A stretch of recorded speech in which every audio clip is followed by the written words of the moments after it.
இயேசு மனுஷன்கிறார் ஊழியத்தின் சார்பாக இந்த வீடியோ மூலமாக உங்களை சந்திப்பதில் மிக்க மகிழ்ச்சி அடைகிறேன். கர்த்தராகிய இயேசு கிறிஸ்து நாமத்தினால இந்த வீடியோ பார்க்கிற எல்லாரையும் வாழ்த்தி வரவேற்கிறேன்.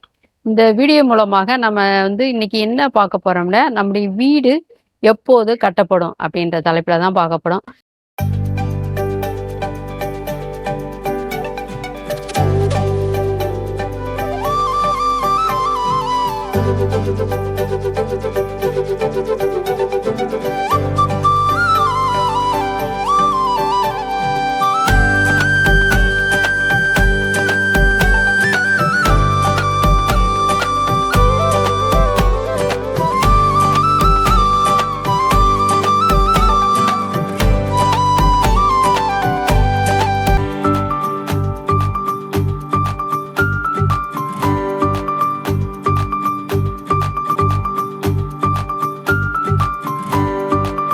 எல்லாத்துக்கும் ஒரு வீடு கட்டணும், ஒரு புது வீடு கட்டணும் அப்படின்னா எல்லாத்துக்கும் ஒரு ஒரு நல்ல சந்தோஷமான செய்தி தான்.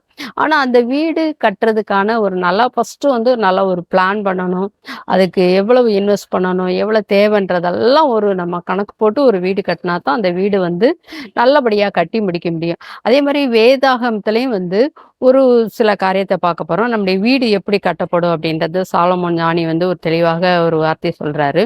நீதிமொழிகள் 14 முதல் வசனத்துல புத்தியுள்ள ஸ்திரீ தன் வீட்டை கட்டுகிறாள் அப்படின்ற மாதிரி ஒரு வசனம் வருது. அது உண்மையிலேயே ரொம்ப மிக அருமையான வசனம். புத்தியுள்ள ஸ்திரீ தன் வீட்டை கட்டுகிறாள் அப்படின்னா அப்படின்னா புத்தி இல்லாத ஸ்திரீ என்ன பண்ணுவா? அதே மாதிரி அந்த வசனத்துல அடுத்த பகுதியை பார்த்தோம்னா, புத்தி இல்லாத ஸ்திரீ தன் கைகளால் தன் வீட்டை இடித்து போடுகிறாள் அப்படின்னு வருது.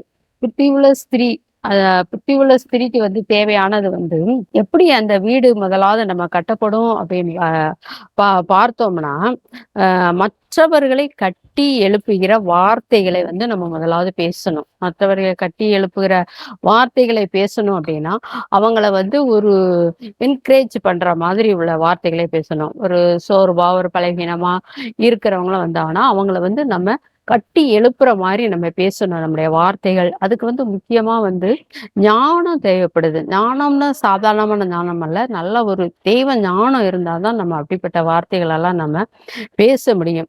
நம்ம வேதத்துல பார்த்தோம்னா முதலாவது எபேசியர் 4:29 வசனத்தை நம்ம பார்த்தோம்னா, கெட்ட வார்த்தை உங்கள் வாயிலிருந்து புறப்பட வேண்டாம். பக்தி விருத்திக்கு ஏதுவான நல்ல வார்த்தை உண்டானால் அதையே கேட்கிறவளுக்கு பிரயோஜனம் உண்டாகும்படி பேசுங்கள் அப்படின்ற மாதிரி அந்த வசனம் இருக்கு.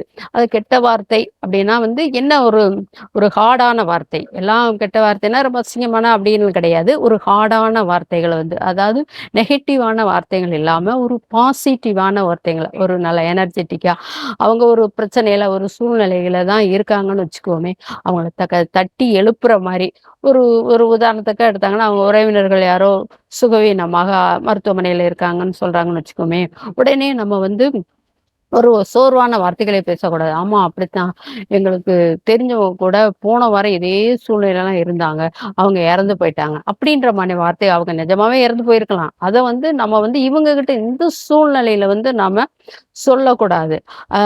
ஆண்டவர் எப்படினாலும் இவங்களுக்கு நல்ல ஒரு விடுதலையை தருவார். அவங்க ஆயுசு நாட்கள் நீடிக்குமானால் ஆண்டவர் அவங்க என்னைக்கு வரைக்கும் அவங்களுடைய ஜீவன் இந்த உலகத்துல இருக்கும்னு ஆண்டவர் வச்சிருக்கிறாரோ அந்த நாட்கள் வரைக்கும் கண்டிப்பா அவங்க உயிரோட இருப்பாங்க.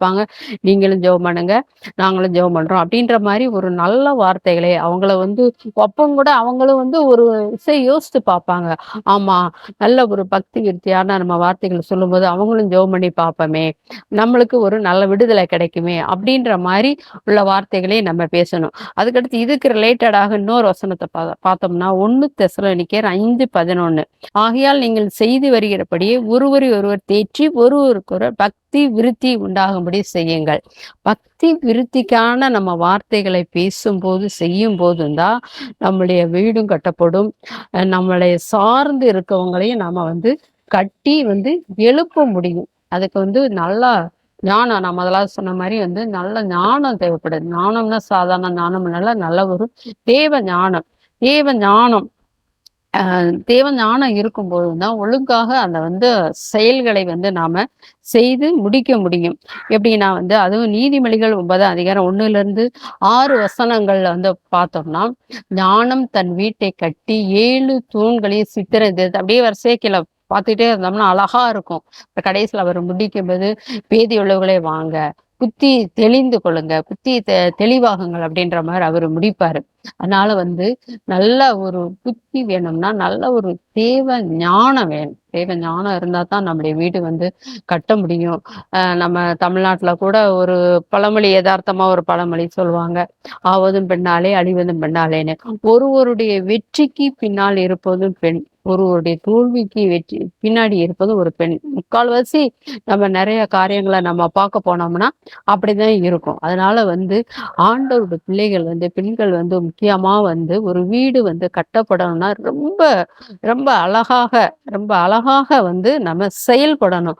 நம்ம குடும்பம், கணவன், மனைவி, பிள்ளைகள் தினமும் நம்முடைய வீடு வந்து எந்த அஸ்திவாரத்தின் மேல் கட்டப்படுதுன்ற வந்து கண்ணோக்கமா இருக்கணும். ஒவ்வொரு நாள் இன்னைக்கு என்னுடைய வீடு எந்த அஸ்திவாரத்தின் மேல் கட்டப்படுது.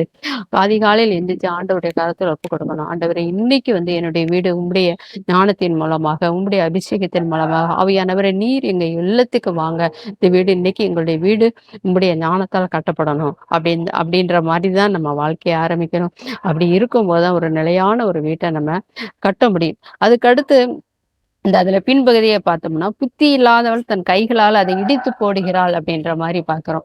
புத்தி இல்லாதவள் தன் கைகளால் இதை இடித்து போட ஒரு வீடு கட்டுறதுக்கு எவ்வளவு நாள் ஆகும்? எவ்வளவு செலவாகும்? அத வந்து ஒரே நிமிஷத்துல, ஒரே வார்த்தையால வந்து அத வந்து கவுந்துரும். அந்த குடும்பமே சிதைஞ்சு போயிரும். அப்படிப்பட்டதான வார்த்தைகள வந்து நாம பேசக்கூடாது. இதையுமே வந்து நீதிமொழிகள் 14 3வது வசனத்துல பார்க்கிறோம். அதாவது புத்தி இல்லாத ஸ்திரீ எப்படி அந்த வீடு கவிழ்க்கப்படுகுதுன்னா, நீதிமொழி 14 3வது வசனத்துல பார்த்தோம்னா, "மூடன் வாயிலே அவன் அகந்தைக்கேற்ற மிலாறு உண்டு" அப்படின்ற மாரி பார்க்கிறோம். மூடன்னா புத்தி இல்லாதவன். அகந்தனா நல்லா பெருமை. மூடன் வாயில அகந்தைக்கேற்ற மிலாறு உண்டுன்னா, மிலாறுன்றது வந்து ஒரு தடி மாதிரி. அதாவது வந்து சொல்ற ஒரு வார்த்தை வந்து அந்த வார்த்தையானது வந்து மித்தவங்கள அப்படியே அடிக்கிற மாரி, அப்படியே கொல்ற மாதிரி அப்படியேப்பட்டதான வார்த்தை இருக்கும். அந்த ஒரு வார்த்தை நிமித்தமாக அந்த குடும்பமே சிதைக்கப்பட்டுரும். அதனால வந்து நம்ம பேசும்போது நல்ல ஒரு புத்தியுள்ள வார்த்தைகள வந்து நம்ம பேச கத்துக்கணும். இதுக்கு நாம திரும்பவும் சொல்றேன். அதுக்கு வந்து நல்ல ஒரு ஞானம் வேணும். தேவ ஞானம் வேணும். அனுதினமும் நம்மள வேதம் வாசிக்கணும். ஆண்டவர் நடத்துற ஆலோசனைப்படி நடத்தணும். நம்ம கடந்து போகணும். இதுக்கு உதாரணமா பார்த்தோம்னா, தாவீது ராஜாவ பார்த்தோம்னா, எந்த ஒரு காரியத்த எடுத்தாலும் உடனே ஆண்டவர்ட்ட கேட்பாரு. "ஆண்டவரே நான் அங்க போகலாமா? இத போய் ஜெயிக்கலாமா? நான் போனா நீங்க வழி சொல்லுங்க, ஆலோசனை சொல்லுங்கன்னு" தாவீது அப்படியே ஆண்டவர்ட்ட கேட்பான். ஆண்டவர் என்ன சொல்றாரோ, அதன்படி வழிநடத்தும். அதுக்கு பின் வருகிற ஒரு ஆண்டவருக்கு பயந்த ராஜாக்களை பார்த்தாலுமே, அவங்களும் அதே மாரி தான். ஒண்ணு அவங்க ஆலோசனை கேட்டு தெரிஞ்சு கொள்வாங்க. இல்லன்னா, ஆலோசனை தருகிற தீர்க்கதரிசிகளை நாடுவாங்க. உடனே தீர்க்கதரிசிகள கூப்பிடுங்க, ஆண்டவருடைய வார்த்தை என்ன வருதுன்னு பார்ப்போம். அதுபடி செயல்படுவோம் அப்படின்ற மாரி அவங்க நடப்பாங்க. ஆண்டவருடைய வார்த்தைகள கேட்டு நடக்கும்போது வந்து நம்முடைய வீடு வந்து கட்டப்படும். ஆண்டவருடைய வார்த்தையின் மூலமாக அந்த ஞானத்தின் மேலாக வந்து நம்முடைய வீடு நம்முடைய அஸ்திவாரம் இருக்கும்போது நம்முடைய வீடு அசையாமல் நிலையாக இருந்து கட்டப்படும். இதுல வந்து முக்கியமா நம்ம பார்க்க வேண்டியது வந்து ஆண்டவருக்கு பயந்து ஒவ்வொரு நாளும் நம்ம ஜீவிக்கும்போது நம்முடைய வீடு வந்து நிலையாக கட்டப்படும். இந்த வீடு வீடு கட்டுறதுன்னு சொல்றதுனால வந்து எனக்கு சின்ன பிள்ளையில சண்டே கிளாஸ்ல கேட்ட ஒரு பாடல் கூட எனக்கு ஒரு ஞாபகம் வருது. ரொம்ப ராகம்லாம் தெரியாது. இருந்தாலும் 2 வார்த்தை மட்டும் பாடி காமிக்கிறேன். அந்த பாட்டு சின்ன பிள்ளையில ரொம்ப விளையாட்டாக படிச்ச மாரி இருக்கும். ஆனா இத வந்து ஆண்டவர் எனக்கு வெளிப்படுத்தும்போது அந்த பாடல் கூட எனக்கு சேர்த்து தந்தார். கட்டடம் கட்டிடும் சிற்பிகள் நாம் கட்டிடுவோம் கிறிஸ்தேசுவுக்காய். கட்டடம் கட்டிடும் சிற்பிகள் நாம் கட்டிடுவோம் கிறிஸ்தேசுவுக்காய். சுத்தியல் வைத்து அடித்தல்ல, ரம்பத்தால் மரத்தை அறுத்தல்ல.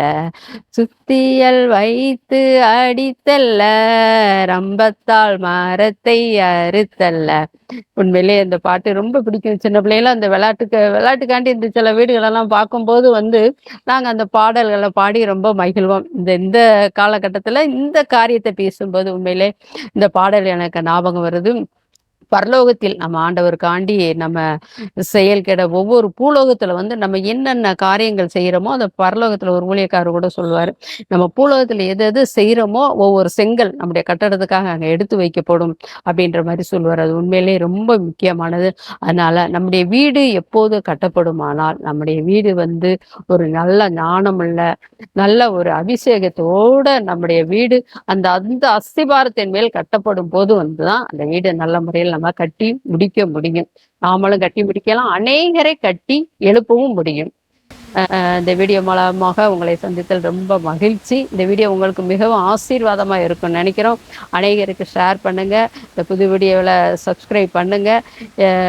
எங்களுக்கு இவ்வளோ நாளும் நல்லா ஜாஸ்டமி வீடியோ மூலமாக நிறைய பேர் எங்களுக்கு ஆதரவு கொடுத்துருக்கீங்க. அதே போல் இந்த வீடியோவிலையும் கூட நீங்கள் எங்களுக்கு ஆதரவு கொடுத்து ஆண்டவர் நாமத்தை மகிமைப்படுத்துமாறு வேண்டிக் கொள்கிறேன். கர்த்தர் உங்களை ஆசீர்வதிப்பாராக.